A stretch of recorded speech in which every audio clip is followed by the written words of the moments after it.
Welcome back. Welcome back to the morning show here on Tobago Updates Television. And thank you so much for staying with us. We begin conversations in studio this morning. But before we get into that, there is the photo of the day. As you are aware, we bring you beautiful photos that are captured around the island of Tobago. So our photo of the day will be airing. They should have it on the screen now. Yes, that beautiful photo this morning. And it was brought in by Xavi Roberts. Xavi Roberts, can you guess where this photo was taken? By the time we end this interview, we're hoping that you can tell us in our comments this morning. And if you don't, when we come back from the break, of course, we let you know where this photo was taken. So we begin conversations this morning, and we start off by speaking with Mr. Allan Stewart, no stranger to Tobago Updates Television. In fact, the morning show.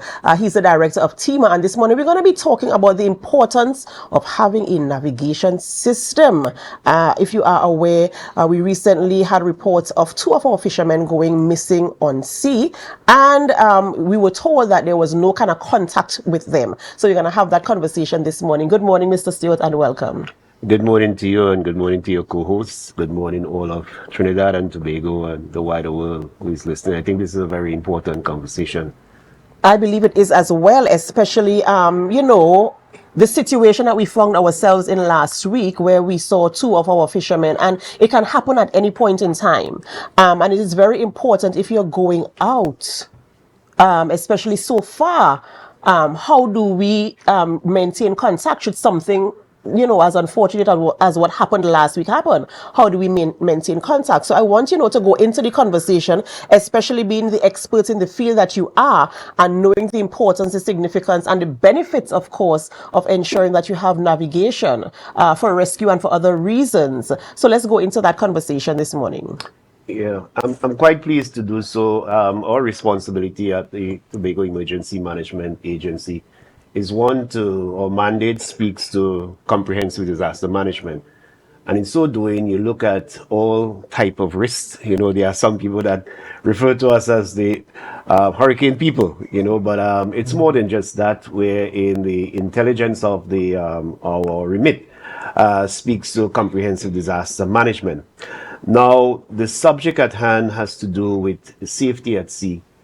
And you mentioned the importance of navigation and instruments or equipment.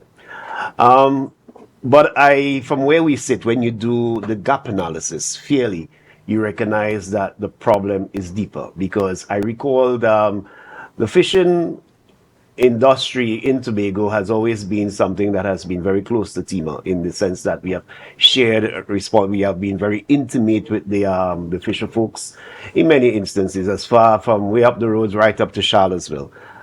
Sometimes we commit radios. I remember in 2009, we would have donated or make provisions of what is called marine repeater in 63. When we did some studies, we recognized that when you go further north of Tobago, it is difficult for the fisher folks when they are out at sea to communicate back to the repeater at French Fort or to North Post Radio.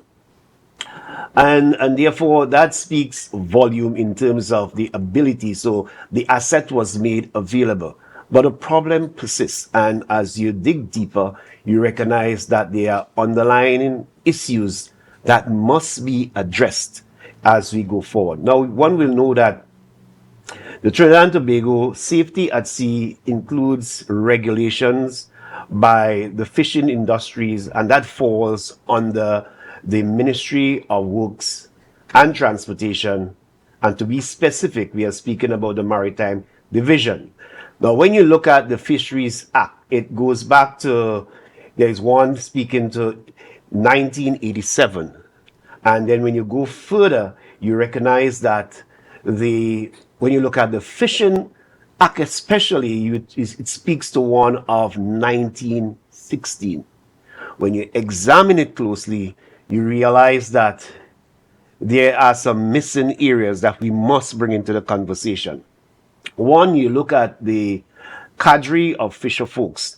95% of the fishing vessels in Tobago can be categorized as what you call artisanal fishing vessels, which means they do not exceed 60 feet. And they sometimes use horsepower engines somewhere around between 60 to 80 horsepower. Now, what does that mean? It means, therefore, that when you look at the IMO, which is the International Maritime Organization, that body, I remember, if my memory serves me correct, around 2012, thereabout, they would have reached somewhere in a convention in, I think it was in South Africa, where they came up with, there are different conventions, but with the IMO, but also what you call SOLAS, safety of our lives at sea. I think that's the meaning of the acronym. And therefore, what you recognize is that it did not, even while the Trinidad and Tobago government is a signatory to all of these conventions, when you look at that category, it hardly make reference to it in any way. And therefore, there is where we have to take this conversation.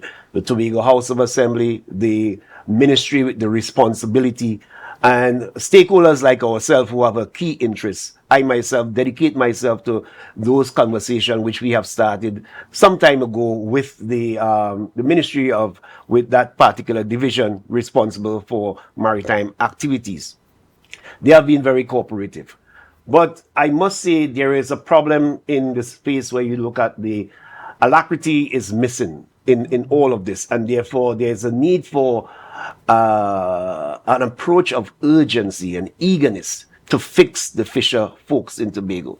It's no longer a situation where it's not for lack of knowledge. So you are asking me about navigation and devices, and we'll speak to that. But it's not a question of ignorance where those things are concerned. It requires, I remember, I think it was 1998 or somewhere about there, when it became a law for us to use seatbelts or something like that. I could be a bit off with it with the time. And it's compulsory. You don't wear a seatbelt, you're coming on the road, you reach one of them fellas on the bike, they point to the side, and they organize you right, And this is what is needed. It needed laws, so laws need to be fixed to allow, and laws need to be enforced. And therefore, we cannot just leave it up to the fisher folks to make those choices as regards to their safety at sea. It must be ingrained in the regulations and also the law, and the law must be policed. When you look at what is happening in the space, we have further problems. We have problems in managing our spaces. Crime is rampant. We have seen guns showing up on our islands. Crime is happening rampantly, and one will easy to deduce out of that our borders are not properly manned. Who do you blame? We have a situation where we are seeing a meltdown in terms of capacity. So capacity building is something that is stagnated, and therefore apart from that, you're seeing a meltdown where what we have is not properly sustained. So therefore, you may hear about, you go back 4 or 5 years ago, you may hear about a fishing vessel assets being made available to Tobago. And then when you look for it, it's not there. It's not there. So the response mechanism is not where it ought to be. We all are faced with that problem at TIMA, whereby you acquire very early in our operation, acquire sea assets, but to maintain them going forward, or to have the replacement, it's very difficult. We are going through very challenging time. So it makes, therefore, that when you look at disaster risk, and I speak a lot about the what we consider to be the Pentagon of Emergency Management, those 5 principles. I think myself and you discussed that some time ago. Yes. And one of the things is that where you cannot prevent, you mitigate, and there is where laws comes in. Where you cannot prevent something, you mitigate. But one of the things in terms of its prevention, as you rightly said, there is a need for these artisanal fisher folks to be have the necessary equipment, such as the PPEs that are necessary. Also, you need navigation and warning systems. For example, AIS, automatic stations that would allow you through satellite imagery to be able to see where you are. These are corporations that best practices around the world. So you have fishermen with they have a somewhat attitude. If I remember coming across a number of cases where lost at sea, guys who lost their life. I remember one in Charlottesville. He said, anytime I get lost in sea, I have no problem in finding my body, you know. And he tied himself to his cooler and we found his body, rightly said.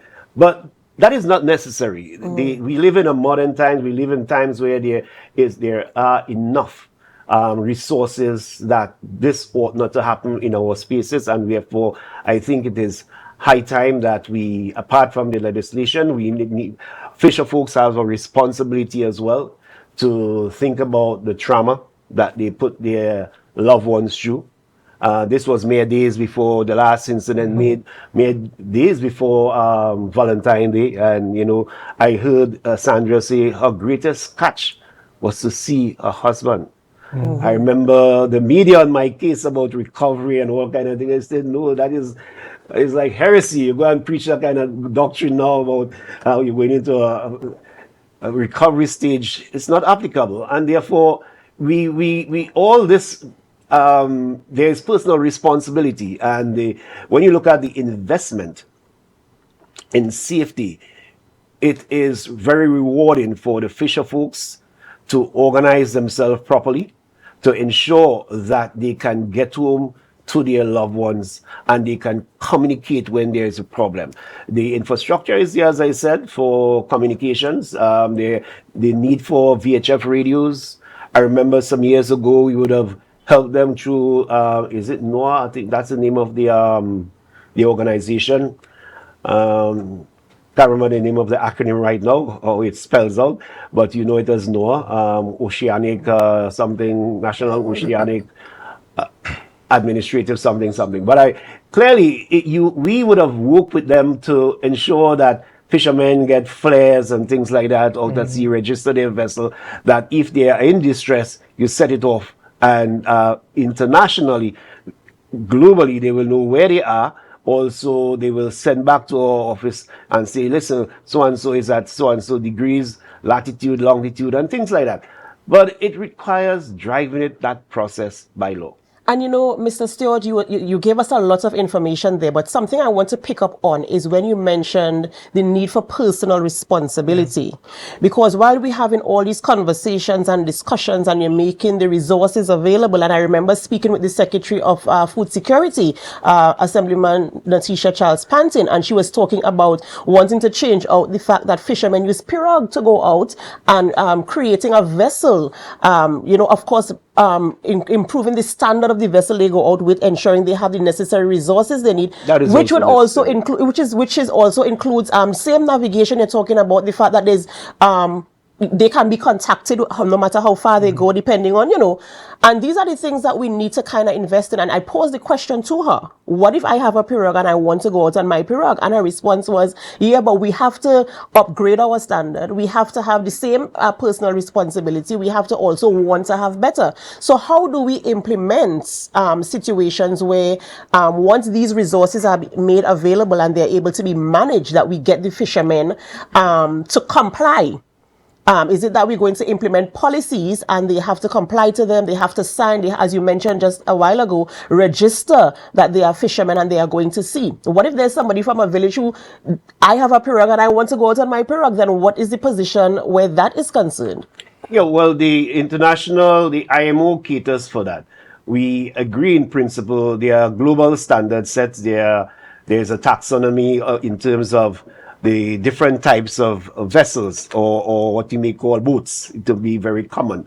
And you have these categories, but all have there are regulation, there are best practices, there are conventions that allow for how you treat with them. So I would have rightly pointed out that 95% of the boats in Tobago find themselves in the category where they are identified as a particular type because of their size, their engines. And throughout the world, if you do the studies, you'll recognize that a greater percentage of what is earned through fishing is throughout the islands around the world, you will recognize, countries as well, you'll recognize that they are that size of vessels. So it's not to say that they need to be outdone, but what is needed is that clearly I could identify what the secretary is saying as well,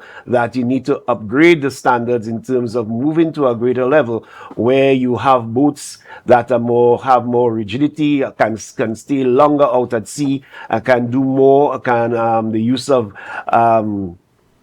different type of energy use. You know, I'm pro for getting off of hydrocarbons. I was going to say diesel. So I paused here a little bit. But the reality is that you have the length of time that you could stay at sea. Larger boats have the necessaries, and they come built with that.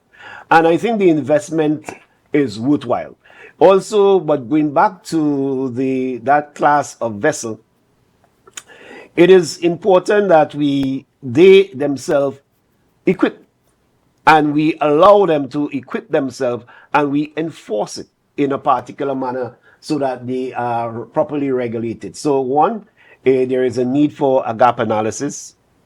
We look at what exists, what needs to be done. We look at our laws. And this speaks to the very autonomy of Tobago. You know, Tobago needs that to be autonomous to the extent where we can take care of ourselves in a particular manner and build resiliency on the island, build the capacity going forward where we can respond and respond effectively, because things are going to happen. So there is a need for training. There is a need for captains to have their license checked. There is a need for boat owners. There are a lot of people that invest in, just as what happened when on the roadway, where you have guys have a few bucks, they buy some cars and they call a guy who seems to be unemployed and say, operate that, you know, and just bring a certain amount of. The same thing is happening at the sea. So, let me just ask Mr. Stewart, let me just ask one final question. We spoke about the institutional challenges that we have in terms of implementing standards and the legal challenges we have in. But there's something that can be done on the fisherman level. In your conversations with the fishing community, what is the resistance? What is the reason for the resistance in implementing health and safety best practices as much as they can to protect themselves while at sea? One, you have people cutting costs. You know, there's this Viking mentality where a guy feel that I could walk with a helmet, a pack of cricks, a bottle of water, and that's it. Good. And so you have that going up against. You also have, I want to remain friends with the fisher folks, but they need to, you know, sometimes you have to take the bitter pill. What is happening is that you have people just don't want to be, they're fishing ground, they guard like a secret. So if you are seeing them at sea, you know exactly where they are going. So you have people, and I see it happen with large vessels as well, where they turn off the AIS. So they don't want to be seen, you know, as they go dark. For example, Operation Gulfstream is a prime example. The vessel that was towing it. There were periods of time where that vessel actually went dark, and they did that for a particular reason, you know. So one will wonder why. So there is no secret that there are illegal activities happening at sea as well. So you have that level, and with all those, that level of conundrum, it is very.